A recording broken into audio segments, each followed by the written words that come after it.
Hello दोस्तों, कैसे हो। पहले तो सभी को राम राम। दोस्तों, ऑलरेडी हमने हॉस्पिटल सर्विस के 23 टॉपिक कंप्लीट कर लिए हैं। 2 टॉपिक आज हम कवर कर लेंगे। टोटल हमारे 25 टॉपिक कंप्लीट हो जाएंगे। मैंने जो टॉपिक बताए आपको, छोटे मोटे सभी, वो 42 टॉपिक बताए हैं। और 42 टॉपिक को अगर आप कवर कर लेते हो मेरे साथ, थ्योरी क्लास जो यूट्यूब पे डाल रहा हूँ वो कवर कर लेते हो, और जो क्वेश्चन डाल रहा हूँ टॉपिक वाइज वो कवर कर लेते हो, तो मैं गारंटी के साथ लिख सकता हूँ आपका एक क्वेश्चन गलत नहीं होगा। एक क्वेश्चन गलत नहीं होगा, क्योंकि मिक्स क्वेश्चन की क्लास मैं भी करवा सकता हूँ, लेकिन उससे कोई चीज़ नहीं निकलेगा। टॉपिक वाइज हर टॉपिक को हमें कवर करना है, क्योंकि कंपटीशन में किसी को नहीं पता किस टॉपिक से कितने क्वेश्चन आ जाएँ, किस टॉपिक से ज़्यादा क्वेश्चन पूछ सकता है, किस टॉपिक से एक क्वेश्चन पूछे भी नहीं। तो हमें टॉपिक छोड़ना नहीं है। टॉपिक हम सारे कवर करेंगे। 10 दिन में सारे टॉपिक कवर कर लेंगे। उसके बाद 5 दिन का जो बचेगा ना, उसमें मैं लास्ट टाइम बता दूंगा आपको रिवीजन कैसे करना है फास्ट, वो रिवीजन भी करवा दूंगा। और लास्ट टाइम में जो इंपॉर्टेंट टॉपिक है उनको हम फिर से एक बार, जो मैराथन क्लास है उसमें कवर कर लेंगे। अपना वैसे ही छोटी छोटी क्लासें होती हैं, क्योंकि ज़्यादा लंबी खींचने से कोई मतलब नहीं होता क्लास का। जितना जल्दी हो सके उतना जल्दी, क्योंकि उसको आप भी टाइम कम होता है और आप भी अच्छे से कवर कर सको। ज़्यादा मैटर कभी पढ़ा नहीं होता। आपने देखा होगा कि छोटी बुक्स होती है ना, उनको हम ज़्यादा जल्दी पढ़ लेते हैं। जो बड़ी बुक्स होती है उसके देख के डर जाते हैं, पूरे पढ़ ही नहीं पाते, वो रखी रहती है। तो वही रीज़न होता है, किसी भी अगर टारगेट को आप क्लियर करो तो छोटे छोटे पार्टों में क्लियर करो, अच्छे से कवर हो जाएगा।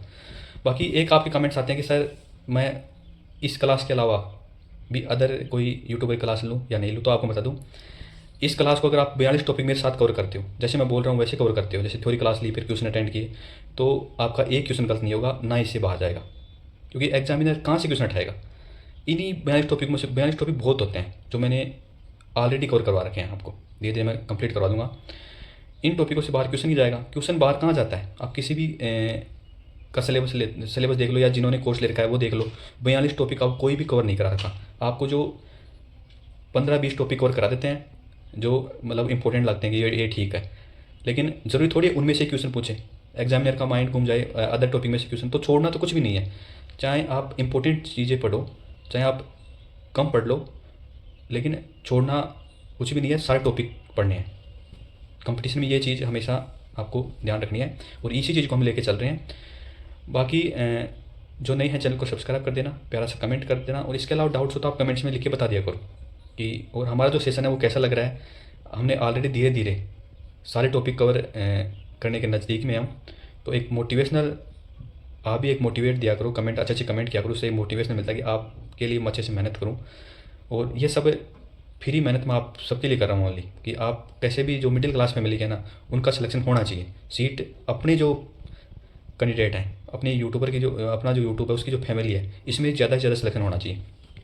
आज हम 2 टॉपिक कवर करेंगे। एक तो हमारा जो टॉपिक होगा ना वो कवर होगा चिकित्सा परीक्षण, यानी चिकित्सा में कौन कौन सी जाँचें होती हैं। जैसे सीबीसी होती है, जैसे ब्लड टेस्ट होता है, शुगर टेस्ट होता है, इनका थोड़ा थोड़ा, जैसे फुल फॉर्म वगैरह इनकी, और किस लिए जांच होती है, बस इतना थ्योरी रूप में थोड़ा सा पढ़ेंगे। क्योंकि क्वेश्चन बेसिक चीज़ होती है ना, जो जितना जनरली हम देखते हैं हॉस्पिटल वगैरह में जाते हैं, हमारे भी सामने 1-2 बार आ चुकी होती हैं ये चीज़ें। सीबीसी वगैरह सब जानते हैं क्या होता है, कैसे होता है। तो ये क्वेश्चन एग्जामिनर पूछ लेता है जनरली।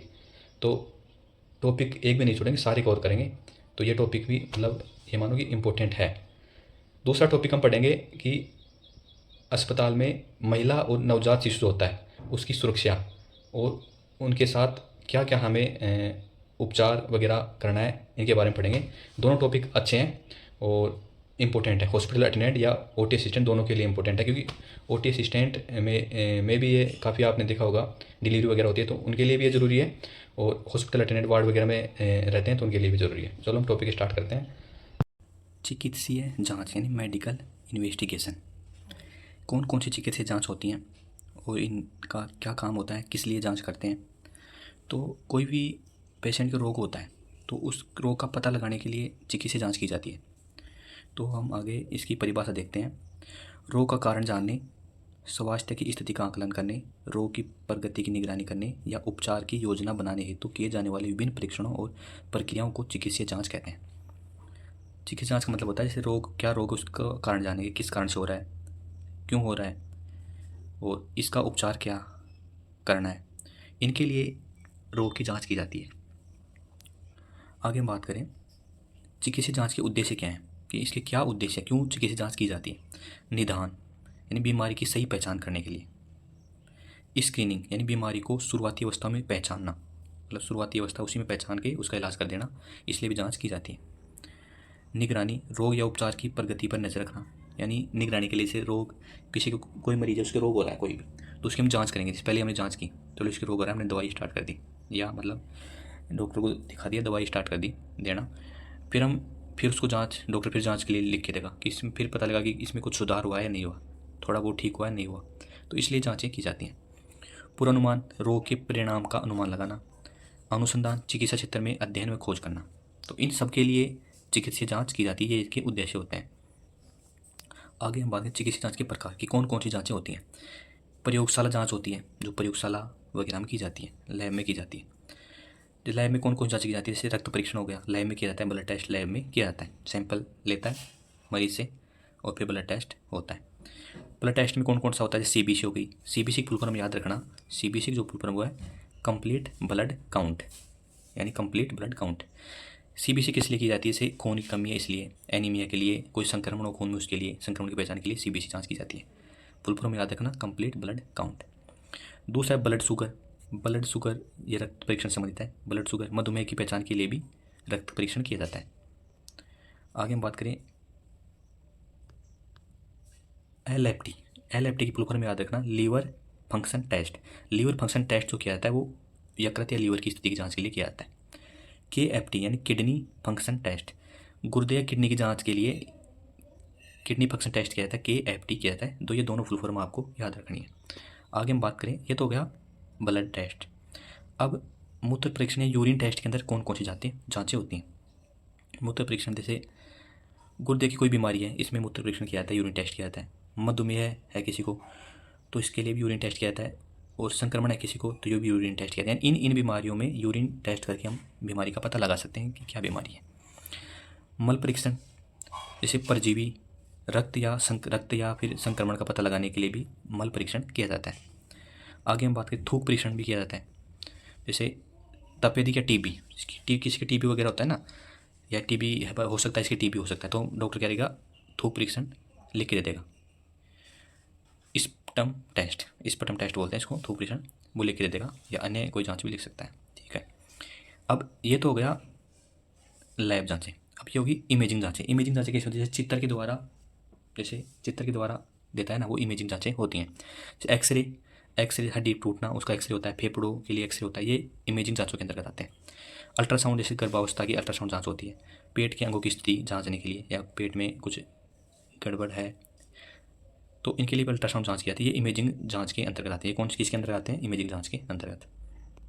आगे हम बात करें सीटी स्कैन, शरीर के क्रॉस सेक्शन चित्र लेने के लिए सीटी स्कैन, मतलब इतना याद रखना कि सीटी स्कैन भी इमेजिंग जांच के अंतर्गत आता है। और एमआरआई जो होता है ना, वो भी इमेजिंग जांच के अंदर, जैसे मस्तिष्क से संबंधित होती है। एमआरआई जांच किससे संबंधित होती है, मस्तिष्क से, रीढ़ और मुलायम ऊतकों की पहचान के लिए। ये जांचें होती हैं इमेजिंग जांच के अंतर्गत। आगे हम बात करें, अब थोड़ा सा इतना से याद रखना कि एमआरआई जांच किसके लिए की जाती है, मस्तिष्क के लिए की जाती है। और सीटी स्कैन जो की जाती है वो पूरे शरीर के लिए किया जाता है। आगे हम बात करें एंडोस्कोपी जांचें कौन सी होती हैं। एंडोस्कोपी मतलब आंतरिक अंगों की जांच के लिए, एंडो मतलब आंतरिक अंगों की जांच के लिए। आंतरिक अंगों की जांच कौन कौन सी होती है, जैसे गैस्ट्रोस्कोपी होती है, कोलोनोस्कोपी होती है, ब्रानोकोस्कोपी होती है। ये शरीर के अंदर देखने के लिए एंडोस्कोपी संबंधी जांच होती है सारी, गैस्ट्रोस्कोपी, कोलोनोस्कोपी और ब्रानोस्कोपी। आगे हम बात करें हृदय संबंधी जांचें कौन सी होती हैं। ईसीजी, हृदय की धड़कन की जांच के लिए ईसीजी जांच की जाती है, ये हृदय संबंधित है। ईसीजी, इलेक्ट्रोकार्डियोग्राम, इसकी फुल फॉर्म होती है इलेक्ट्रोकार्डियोग्राम। इकोकार्डियोग्राफी, एक तो ईसीजी होगी, एक होती है इकोकार्डियोग्राफी, यानी हृदय की संरचना और कार्य के लिए, यानी हृदय की जो धड़कन है प्रॉपर चल रही है नहीं, लिए इसके लिए तो ईसीजी जांच की जाती है। और हृदय की जो संरचना है और उसके कार्य के बारे में पता लगाने के लिए इकोकार्डियोग्राफी की जाती है। ज़्यादा डिफिकल्ट लग रहा होगा आपको हालांकि, लेकिन 3 से 4 बार क्लास देखोगे ना, और क्वेश्चन जो पीडीएफ दूंगा वो अटेंड कर लोगे ना, आराम से क्वेश्चन सही हो जाएगा। ज़्यादा इसमें घुमा फिरा क्वेश्चन नहीं होता है। मेडिकल में ओटी असिस्टेंट या हॉस्पिटल अटेंडेंट में ज़्यादा घुमा फिरा क्वेश्चन नहीं आता, बिल्कुल नॉर्मल क्वेश्चन आता है। पढ़ा हुआ तो आप सही कर देते हो, जो टॉपिक छोड़ देता है वो नहीं पढ़ के जाता उसका गलत हो जाता है, या छोड़ना पड़ता है उसको, इसलिए हर टॉपिक पढ़ना जरूरी है। टीएमटी, व्यायाम के दौरान हृदय की, टीएमटी जैसे व्यायाम के दौरान हृदय की क्या गति है, कितनी तेज से हृदय धड़क रहा है, इसके लिए टीएमटी जांच की जाती है। यानी बहुत से मरीज होते हैं या बहुत से लोगों में क्या होता है, जैसे थोड़ा सा काम करने की वजह से ही उनका सांसें फूलने लग जाती हैं, तो इसके लिए जांच की जाती है। आगे हम बात करें विशेष जांचें कौन कौन सी होती हैं। ये बायोप्सी होती है, ये विशेष ही होती है। बायोप्सी को मैंने आपको बता दिया था कि ऊतक का नमूना लेकर कैंसर की पहचान की जाती है। बायोप्सी बायोप्सी किसके लिए की जाती है? कैंसर की जांच के लिए कौन सी जांच की जाती है? बायोप्सी जांच की जाती है। कल्चर एवं सेंसिटिविटी, कल्चर या सेंसिटिविटी यानी संक्रमण पैदा करने वाले जीवाणु और सही एंटीबायोटिक का पता लगाने के लिए कल्चर एवं सेंसिटिविटी जांच की जाती है। संक्रमण को पता लगाने के लिए कौन सी जांच की जाती है? कल्चर एवं सेंसिटिविटी, याद रखना। आगे हम बात करें अब ओटी सहायक व अस्पताल परिचारक की भूमिका क्या होती है। एक ओटी असिस्टेंट या ओटी अटेंडेंट या हॉस्पिटल अटेंडेंट की क्या क्या कार्य होते हैं, हॉस्पिटल में क्या क्या भूमिका होती है। मरीज को तैयार करना, मरीज को हमें तैयार करना है, जैसे उसको प्रक्रिया समझाना कि हम ऐसे ऐसे आपको साथ करेंगे या इसी तरीके से आपको उठा के ले जाएंगे, इसलिए लेके जा रहे हैं, उसको पूरी प्रक्रिया समझाना है मरीज को। डायरेक्टली उठाना नहीं है, डायरेक्टली हमें कोई उपचार नहीं करना है। सहमति लेना है, मरीज की सहमति लेके कार्य करना है। नमूना संग्रह में सहायता, जैसे नर्सिंग कोई कर्मचारी उसकी सहायता करनी है हमें नमूना लेने में, जैसे रक्त मूत्र मल का सही तरीके से संग्रह।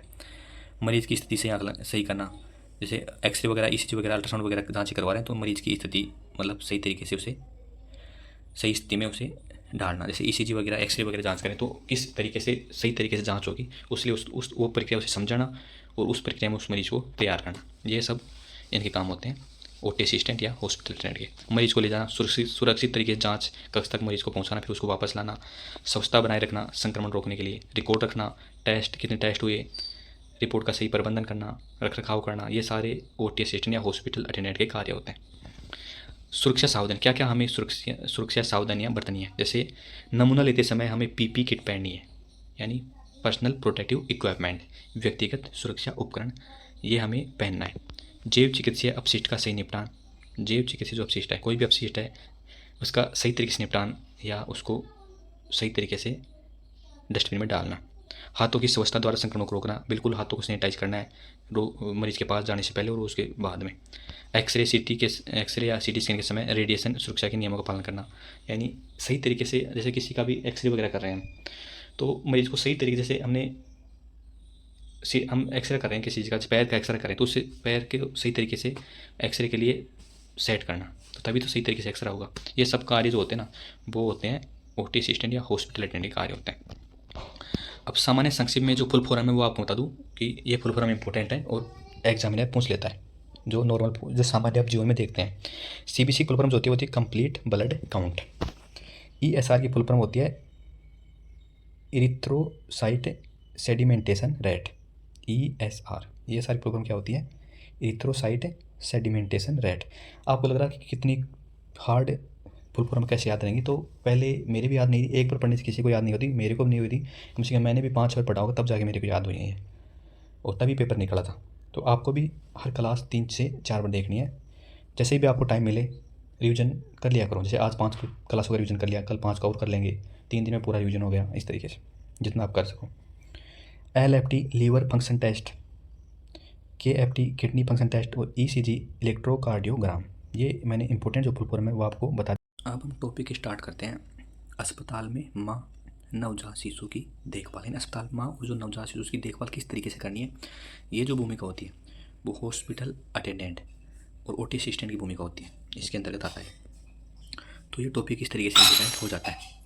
आगे हम बात करें परिचय। अस्पताल में माँ और नवजात शिशु की देखभाल मातृ एवं शिशु स्वास्थ्य सेवाओं का महत्वपूर्ण भाग है, यानी इनकी देखभाल लेना जो माँ और शिशु दोनों के लिए ज़रूरी है। यह प्रसव के बाद माँ और शिशु की सुरक्षा, इनकी सुरक्षा के लिए स्वास्थ्य और कल्याण, अच्छे स्वास्थ्य के लिए भी ज़रूरी है। इसकी परिभाषा डेफिनेशन होगी। अब देखभाल के मुख्य उद्देश्य, यानी माँ और शिशु की स्वास्थ्य देखभाल के क्या उद्देश्य हैं, किस उद्देश्य से हम इनकी स्वास्थ्य की अच्छी तरीके से केयर करते हैं, देखभाल करते हैं, क्या उद्देश्य है। यानी माँ की स्वच्छता, माँ की अच्छे स्वास्थ्य के लिए, जल्दी स्वास्थ्य लाभ, रक्त स्राव को रोकना, संक्रमण से बचना, इसलिए ये जरूरी है। नवजात का जीवन बचाना, यानी सुरक्षित श्वास, उनका तापमान बनाए रखना, संक्रमण से बचाना, नवजात बच्चा और माँ दोनों के लिए जरूरी है। बंधन, यानी माँ और बच्चे में भावनात्मक जुड़ाव बढ़ाना, इसके लिए भी जरूरी है। स्तनपान सहायता, यानी पहले घंटे में स्तनपान शुरू करवाना चाहिए, यानी जैसे डिलीवरी हो तो पहले घंटे में स्तनपान शुरू हो जाना चाहिए। ये इसके क्या हो गए देखभाल के उद्देश्य हो गए माँ और बच्चे के। आगे हम बात करें माँ की देखभाल, मैंने बता दिया। अब माँ की देखभाल किस तरीके से होती है, शारीरिक देखभाल होगी, किस किस तरीके से माँ की हम देखभाल कर सकते हैं। एक तो शारीरिक रूप से शारीरिक देखभाल जैसे बीपी जिस चेक करनी है, पल्स चेक करनी है, उसका टेम्परेचर चेक करना है कि सब कुछ इसके ऊपर निगरानी रखनी, टेम्परेचर तो नहीं बढ़ गया, बीपी वगैरह तो नहीं बढ़ रही है, ये शारीरिक देखभाल के अंतर्गत आता है। परसों के बाद रक्त स्त्राव पर नज़र रखना कि रक्त ब्लीडिंग वगैरह ज़्यादा तो नहीं हो रही है, तो परसों के बाद रक्त स्त्राव पर भी नज़र रखना है।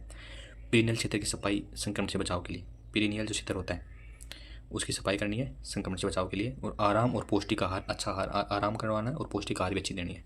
तो ये माँ के देखभाल के अंतर्गत है, शारीरिक देखभाल के अंतर्गत ये पहुँच आ गई। अब आता है स्तनपान सहायता। माँ को सही तरीके से बच्चे को पकड़ने और स्तनपान कराने की विधि सिखाना है। यानी बहुत सी लेडीज़ होती हैं, उनको इतना नॉलेज नहीं होता किस तरीके से बच्चों को पकड़ें, किस तरीके से स्तनपान कराएं, जिनकी फर्स्ट बार डिलीवरी होती है। तो ये बताना एक हॉस्पिटल अटेंडेंट का काम होता है। माँ को सही तरीके से बच्चे को पकड़ने और स्तनपान कराने की विधि सिखाना, दूध बनने में मदद के लिए सही पोषण और तरल पदार्थ देना, ये कार्य होते हैं। अब मानसिक सहयोग भी देना उनको, माँ को मानसिक रूप से प्रोत्साहित करना कि आप जल्दी ठीक हो जाओगे, सब कुछ सही हो जाएगा, बच्चा भी सही है, ठीक है, इस तरीके से। प्रसूतर अवसाद के संकेतों पर नजर रखना, यानी उसके पर डिलीवरी के बाद उसकी डिप्रेशन तो नहीं हो रहा है या अवसाद वगैरह तो नहीं है, उसके ऊपर भी नजर रखना है, क्योंकि इसका इफेक्ट सीधा बच्चे के ऊपर पड़ता है। आगे हम बात करें नवजात शिशु की देखभाल। बच्चे की ये तो माँ के देखभाल के बारे में हमने चर्चा कर ली। अब हम बात करते हैं नवजात शिशु, उसकी देखभाल किस तरीके से करनी है। जन्म के तुरंत बाद, यानी नवजात शिशु के जन्म के तुरंत बाद किस तरीके से हम देखभाल करनी है। नाल को सुरक्षित तरीके से काटना और बांधना, यानी जन्म डिलीवरी टाइम नाल को सुरक्षित तरीके से काटना है और उसको बांधना है क्योंकि ब्लीडिंग नहीं हो। बच्चे को सुखाना है और गर्म रखना है, बच्चे को सुखाना भी है और उसे गर्म भी रखना है, टेम्परेचर नॉर्मल रखना है। श्वसन मार्ग, उसका श्वसन जो मार्ग उसकी साफ करना है जिससे प्रॉपर सांस ले सके, ये जन्म के तुरंत बाद करना है। सामान्य देखभाल में क्या क्या हो गया, जैसे जन्म के बाद वजन, लंबाई और तापमान की जांच करें हर मंथ। आँख, त्वचा और नाभि की सफाई करें। संक्रमण से बचाने के लिए हाथ धोना और स्वच्छता का पालन करना, ये हमें पालन करना कि बच्चा स्वस्थ रहे, उसको कोई संक्रमण नहीं, तो उसको छूने से पहले हमें हाथ सैनिटाइज करना है, उसके बाद भी हमें करना है। ये इसके सामान्य देखभाल के अंतर्गत आ गया। आहार और पोषण, जन्म के 1 घंटे के भीतर स्तनपान शुरू करवाना जरूरी है। 6 महीने तक केवल माँ का दूध, और 6 महीने तक केवल बच्चे को माँ का दूध मिलना चाहिए, बाहर से पोषण नहीं देना है। ये पॉइंट्स इसलिए टॉपिक इंपॉर्टेंट हो जाता है, जैसे किसी भी कोई भी महिला है, उसकी फर्स्ट बार डिलीवरी होती है, तो उसे इन चीज़ों का पता नहीं होता, बेसिक चीज़ होती हैं, चलो नहीं पता, आजकल इतना तो नॉलेज तो सबको ही होता है, लेकिन मान लो नहीं पता, तो एक हॉस्पिटल अटेंडेंट उसे समझा सके, अपनी नज़र में करवा सके, हेल्प कर सके। बाकी ये महिला हॉस्पिटल अटेंडेंट के कार्य हैं, लेकिन क्वेश्चन तो आ सकता है ना पेपर में। संक्रमण की रोकथाम, हाथ धोना और पीपी का प्रयोग करना, साफ चादर और बिस्तर का प्रयोग करना, नाभि की सफाई में एंटीसेप्टिक का प्रयोग करना यदि आवश्यक हो तो। यह हमें संक्रमण की रोकथाम के लिए ये चीज़ें हमें पढ़ानी है। अस्पताल स्टाफ, यानी ये तो हमने पढ़ लिया कि ओटी असिस्टेंट का क्या कार्य होता है। अब हम पढ़ेंगे हॉस्पिटल अटेंडेंट का कार्य हमने ऑलरेडी पढ़ लिया। अब हम जो पढ़ेंगे ना वो पढ़ेंगे ओटी असिस्टेंट, यानी अस्पताल स्टाफ या ओटी असिस्टेंट या अटेंडेंट की क्या भूमिका होती है इसमें। प्रसव के बाद माँ और बच्चे को सुरक्षित वार्ड तक पहुँचाना एक ओटी असिस्टेंट का काम होता है। फिर उसके बाद हॉस्पिटल अटेंडेंट संभाल लेगा वार्ड में खुद ही। माँ और बच्चे की वाइटल सिग्नल्स मॉनिटर करना, यानी जाँचें वगैरह करना, तापमान, शुगर, बीपी, इनकी जाँच वगैरह करना किसका काम होता है, ओटी असिस्टेंट या अटेंडेंट की भूमिका होती है। स्तनपान में सहायता करना, स्वच्छता और साफ सफाई बनाए रखना, डॉक्टर या नर्स के निर्देशों का पालन करना, रिपोर्ट और रिकॉर्ड में सही जानकारी देना, ये इसके कार्य होते हैं। इसके अलावा देखो आपको सावधानी क्या क्या बरतनी है।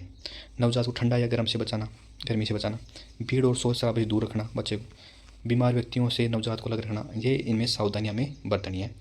ये टॉपिक हमने अच्छे से कवर कर लिया, बिल्कुल छोटा सा लप्पू सा टॉपिक है, लेकिन क्वेश्चन बन सकता है, छोड़ नहीं सकते। इसके अलावा कोई भी डाउट हो तो आप कमेंट्स में बता सकते हो। नई है चैनल को सब्सक्राइब कर देना, प्यारा सा कमेंट कर देना, और इनकी क्वेश्चन इन टॉपिकों की क्वेश्चन आपको पीडीएफ चाहिए तो आप कमेंट्स में बता देना। ग्रुप में ऑलरेडी व्हाट्सएप ग्रुप में रोज़ क्वेश्चनों की पीडीएफ टॉपिक वाइज डाल दी जाती है, और अच्छे कमेंट किया करो, मेरे को भी उससे एक मोटिवेशन मिलता है आपके लिए अच्छा और अच्छा करने का। धन्यवाद।